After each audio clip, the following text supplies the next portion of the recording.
حضرت داؤد علیہ السلام کی قوم بندر کیسے بنی؟ انہوں نے اللہ رب العزت کے کون سے حکم سے نافرمانی کی تھی؟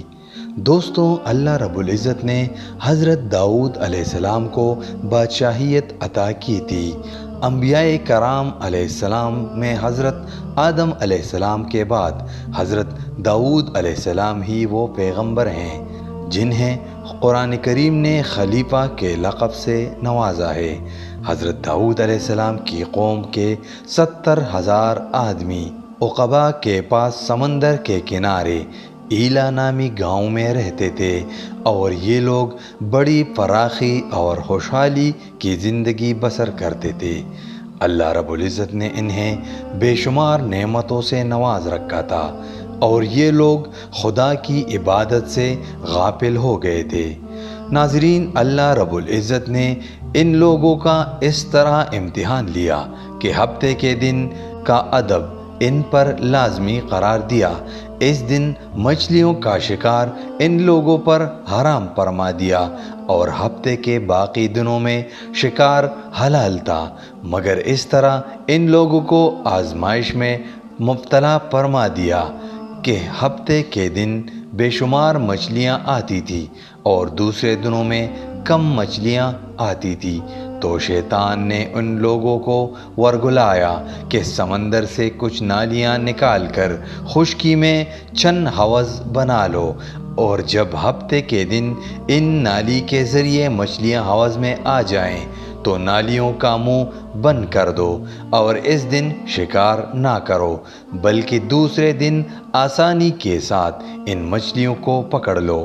ناظرین، ان لوگوں کو یہ شیطانی چال پسند آ گئی، اور ان لوگوں نے یہ نہیں سوچا کہ مچھلیاں نالیوں اور حوضوں میں مقید ہو گئی ہیں تو یہی ان کا شکار ہو گیا۔ تو ہفتے کے دن شکار کرنا پایا گیا جو ان لوگوں کے لیے حرام تھا۔ اس موقع پر یہودیوں کے 3 گروہ ہو گئے۔